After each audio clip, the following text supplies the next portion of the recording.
Deep in the heart of a lush green jungle, where the trees reached for the sky and flowers bloomed in every color you can imagine, lived a little lion cub named Leo. Leo was small, with fluffy golden fur and big, curious eyes, but he had the heart of a king. He wasn't just any lion cub, he was Leo the Brave. One sunny morning, Leo woke up with a mighty yawn and a stretch. Today is a day for adventure, he declared to a sleepy butterfly resting on his nose. The butterfly fluttered its wings and danced away, as if to say, "Lead the way." Leo trotted out of his cozy den, his little tail swishing with excitement.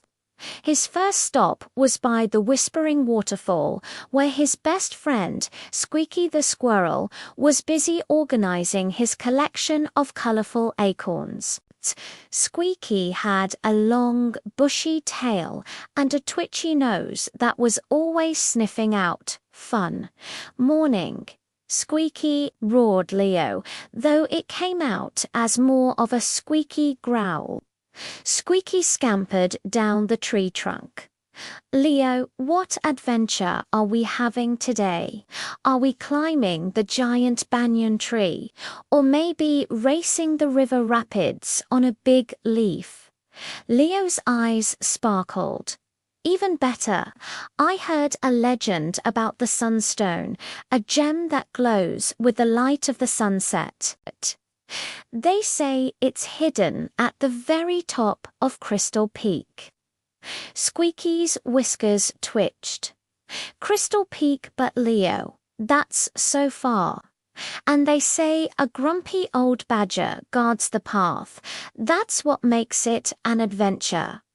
Leo puffed out his chest. "We're brave, remember? We can do anything together." Filled with courage, the two friends set off. Their journey began in the Giggling Grove, where monkeys swung from vines, tossing berries to each other. One of the monkeys, a cheerful fellow named Milo, swung down to greet them. "Where are you two off to in such a hurry?" Milo chattered. "We're on a quest to find the legendary sunstone," Leo announced proudly. Milo's eyes widened. "Ooh, a quest. Can I come? I'm great at climbing and spotting things from high up." "Of course," said Squeaky. "The more friends, the merrier the adventure." So, with Milo the monkey joining their team, the trio continued on their way.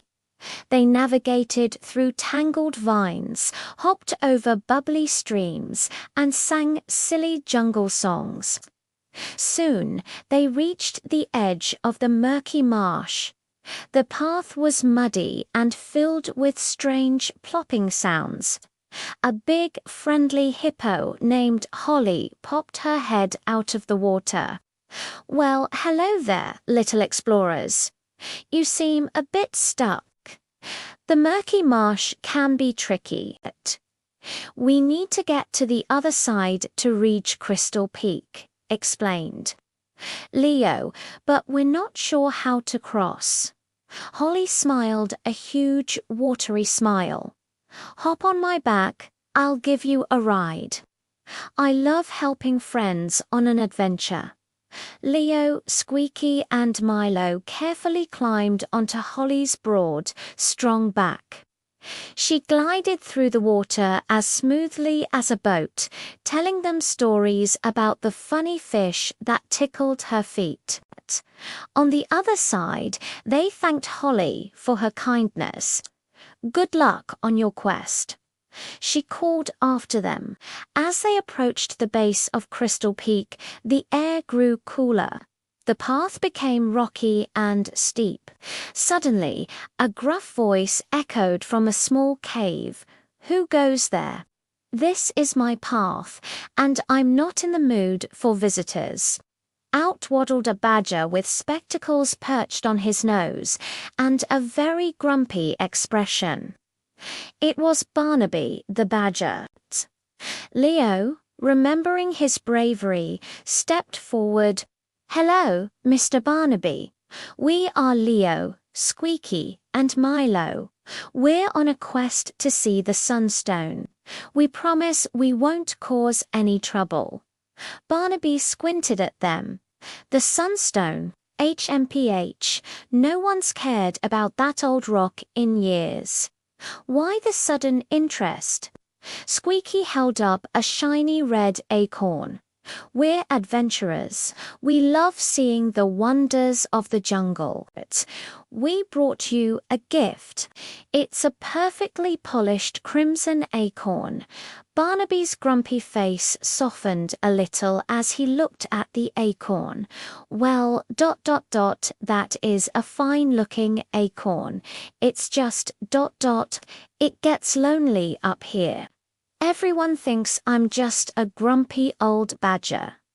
Milo swung down from a branch with a bright yellow banana. "We don't think you're grumpy. Maybe you just need some company. Would you like to share my banana?" Barnaby was so surprised by their kindness that he couldn't help but smile. "Lonely ... yes, that's it. All right, little ones. I'll show you the way, but you must be careful. The path is tricky." Barnaby, no longer grumpy, led them up the winding trail. He pointed out the loose rocks and showed them the safest places to step. He was actually very wise and knew all the secrets of the mountain. He told them stories of how he used to be an explorer, too, when he was a young badger. Finally, after a long climb, they reached the summit of Crystal Peak. And there it was. Resting on a pedestal of rock was the Sunstone.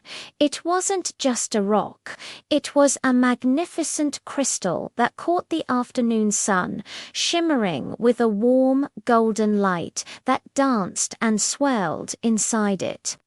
It was more beautiful than any of them had ever imagined. "Wow," whispered Leo, his eyes wide with wonder. "It's like holding a piece of the sunset," Squeaky said in awe. "It's amazing," chattered Milo. They didn't touch the stone. They just sat there together, watching it glow as the sun began to set, painting the sky in shades of orange, pink, and purple. Even Barnaby sat with them, a happy, peaceful look on his face. "Thank you for sharing this with me," Barnaby said softly. "It's been a long time since I had friends to watch the sunset with." As dusk settled over the jungle, it was time to head home. Barnaby guided them down the mountain, and they promised to visit him again soon. They said goodbye to Milo at the Giggling Grove and waved to Holly as they passed the murky marsh. Back at his den, Leo snuggled up next to his mother. He told her all about his grand adventure about the tricky marsh, the grumpy turned friendly badger, and the beautiful sunstone. "It sounds like you had a wonderful day," she said, licking his head gently. "And what was the best part of your adventure?" Leo thought for a moment. The sunstone was amazing, but there was something even better. "The best part," he said with a happy sigh, "was having my friends with me. Squeaky, Milo, Holly, and even Barnaby.